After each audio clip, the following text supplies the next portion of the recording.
When you think of Stephen King's The Shining, you probably picture Jack Nicholson with an axe, the creepy twins, or a tidal wave of blood pouring out of an elevator. And somewhere in that mix, you remember Dick Hallorann, the kindly chef from the Overlook Hotel. But here's what most people miss. Hallorann isn't just a supporting character. He's one of the most important connectors in the King universe. For most fans, he's a footnote. For King's multiverse, he's a moral compass, and the critical link tying the cosmic horror of It to the ghostly madness of The Shining. Today, we're charting his entire history, from a traumatized child shaped by unspeakable abuse to a heroic mentor who fights both human cruelty and supernatural evil across decades. And pay attention, because one technique he learns as a kid becomes the very thing that saves Danny Torrance years later. So stick with Fiction TV. To understand the hero Dick Hallorann became, you have to understand what forged him: profound trauma, and the strange, powerful gift he called the Shine. His childhood was a constant battle between darkness and light, defined almost entirely by his two grandparents.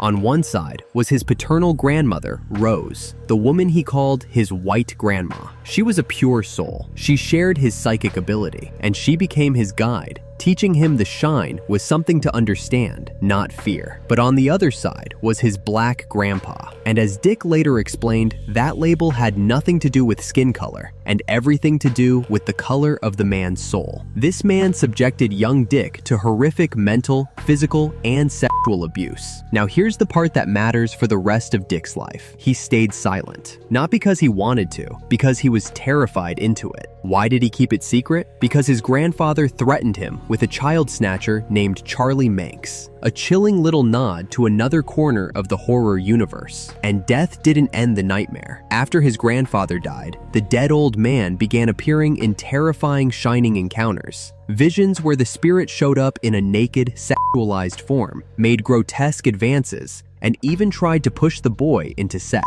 This wasn't just a ghost. It was the psychic echo of abuse, trauma replaying itself through the Shine. So how does a child survive something like that? This is where Rose steps in. When she realized what her late husband had done, she gave Dick the first real tool that saved his life. She taught him how to lock the visions and everything they carried away in a mental lockbox. Remember that lockbox, because decades later, it's going to come back in a way that changes Danny Torrance's life. For Hallorann, it was a coping mechanism, a method, the first step from being a victim to becoming someone who could master his own survival. And if you think his young adulthood got easier, it didn't. It got bigger, harder, and it forced him to confront two of Stephen King's most infamous evils almost back to back. After joining the US Army, Hallorann and a few of his Black Army buddies opened a nightclub in Derry, Maine, called the Black Spot. It wasn't just a club, it was a safe place for black soldiers. And that made it a target. A local white supremacist group, the Legion of White Decency, burned it to the ground. In the middle of that inferno, Hallorann became a hero. Using his Shine, he located the only viable exit and saved numerous people, including a man named Will Hanlon, the future father of Mike Hanlon from the Losers Club. And then comes the part that quietly ties Hallorann into the It mythology. In the fiery aftermath,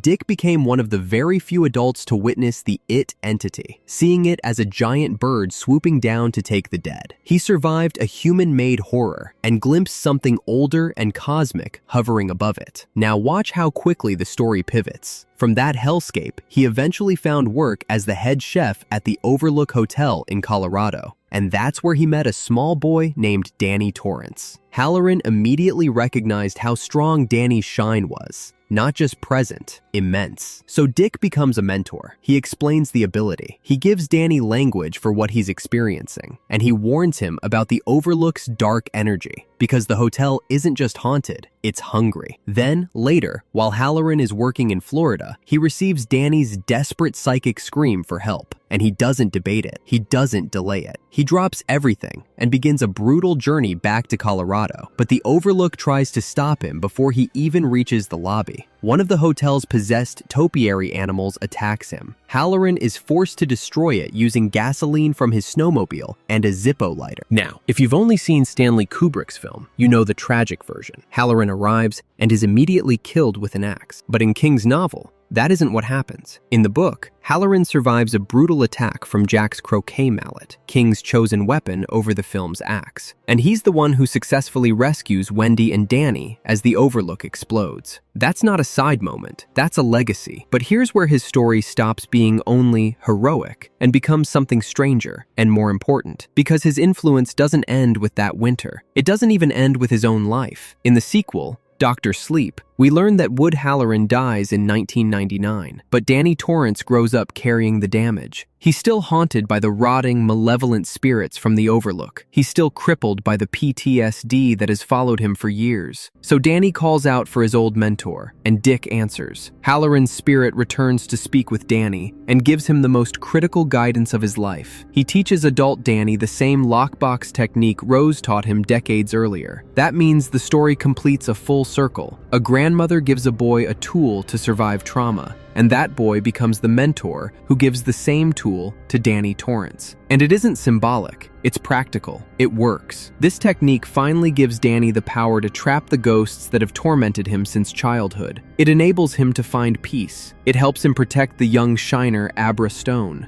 And it directly supports his ability to confront the psychic vampires of the True Knot cult. So when you look at his entire journey, Dick Hallorann's arc is nothing short of incredible. He goes from a deeply traumatized victim to a resilient survivor, to a brave protector, and finally to a wise spiritual guide. And he stands almost alone as the universal connector, the man who faced the ancient cosmic evil of Derry and the concentrated human evil of the Overlook Hotel, and survived both. Ultimately, what makes Hallorann unforgettable isn't his power, it's his decency. In a universe where places like Derry and the Overlook literally feed on pain and twist vulnerable minds, Hallorann is the antithesis. He's one of the only characters who enters both environments not to be consumed, but to heal and protect. And that decency isn't passive, it's active. It shields. He listens to frightened kids. He runs toward danger to save others. And he passes on his wisdom freely, so the next person has a chance. He's the quiet pillar, holding up the moral framework of Stephen King's terrifying world. So, with Hallorann serving as the bridge between King's greatest evils, does his presence suggest that the Shine isn't just a power, but the universe's natural antibody to darkness? What do you think of Dick Hallorann's role in the multiverse? Let me know your answer in the comments below. And if you enjoyed this deep dive, hit that like button